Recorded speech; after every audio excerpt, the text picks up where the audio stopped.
Sa number 17, piling, buksan mo na yan.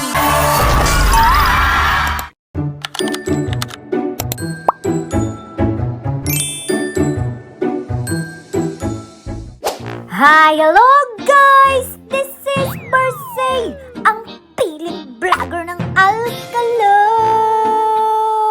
So for today's video, maaga nga nagisi ang piling vlogger of Alcalo of the Philippines na ito. Gusto kong maagang matapos ang pagpapaikot ng mundo ko. For the go! Hindi pa nga ako nag-aalmusal kaya naman naisipan kong magluto ng puto banana cheese with choco chips. Ba yun? Nagsidatingan na kasi yung mga in-order kong pang puto molder. Yung boring na boring ka na sa buhay mo kaya kung ano-ano ang naiisip mo. Isinalang ko na nga yung pangalawang batch ng pagpapaikot ng mundo ko. Kaya habang iniantay kong matapos, magluluto muna ako. Wag na wag kang magluluto ng puto cheese kung hindi ka ganito. Laban ko. Wala akong pambili ng panukat kaya naman kinuha ko na yung panukat ng rice. Sa number 17, piling, buksan mo na yan. Sinasabi ko sa inyo, huwag kayong magluluto ng puto banana cheese kung hindi kayo ganito kunaka. So, ito yung mga sangkap nilalagay ko sa aking lulutuing puto banana cheese with choco chips. Siyempre, hindi ako perfect. Hindi ko to masisimulan kung wala akong guidance and counselors. Kaya nagtanong ako kay Mr. G. Pansin nyo ba yung chopping board ko? Ang laki niya kasing laki ng lapida. Pero wag ka, maganda siya. Unlike dito sa dati ko, sa una lang talaga maganda. Pero nung nagtagal-tagal siya, nangitim na siya. Kaya naman pinalitan ko na ng napakaganda. Pansamantagal to Saka may grinding area siya kung gusto mong i-grind yung garlic. So this is from Locopin. Hindi talaga ako nagsisising bumili ng ganito. Kahit ano pa ang ipaiwan mo sa akin, hihiwain ko na yan.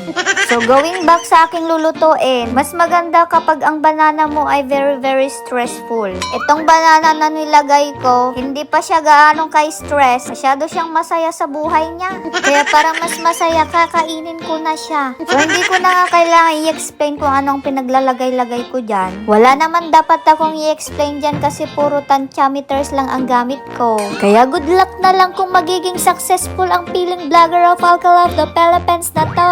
Anyways, gatas lang ang nilagay ko, hindi na ako nagtubig. Ay, ba't pala ako nag-e-explain? So, pinag-rest and peace ko muna siya ng mga 15 to 20 minutes. Habang nagpapahinga yung puto banana ko, kinuha ko na nga yung pag-steaman ko. Huwag nyo na naman sabihin na malita ko dahil pati kayo di nyo maabot, okay? Pero mukhang hindi ako okay.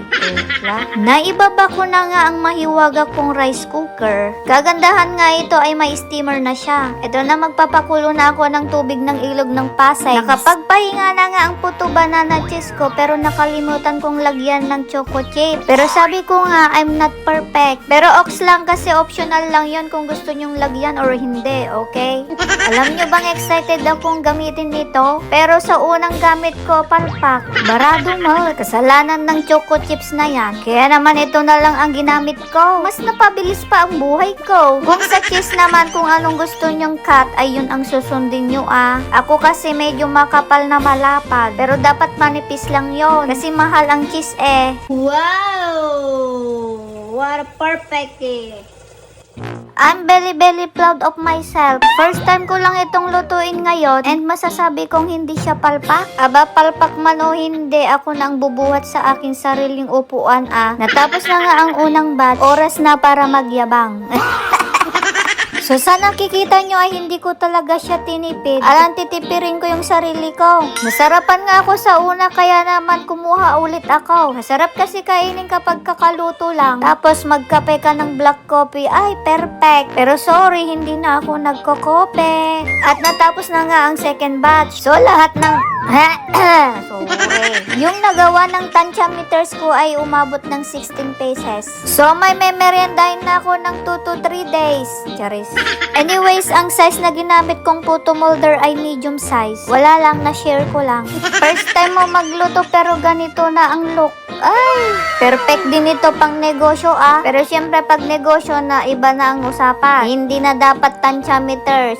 Anyways, nakakain na ako ng puto banana cheese with choco chips ko. Sakto naman natapos tapos ang pinapaikot ko. Pero ang wrong timing ko. Saka naman umulan nang nakalaba na ako. Oh no.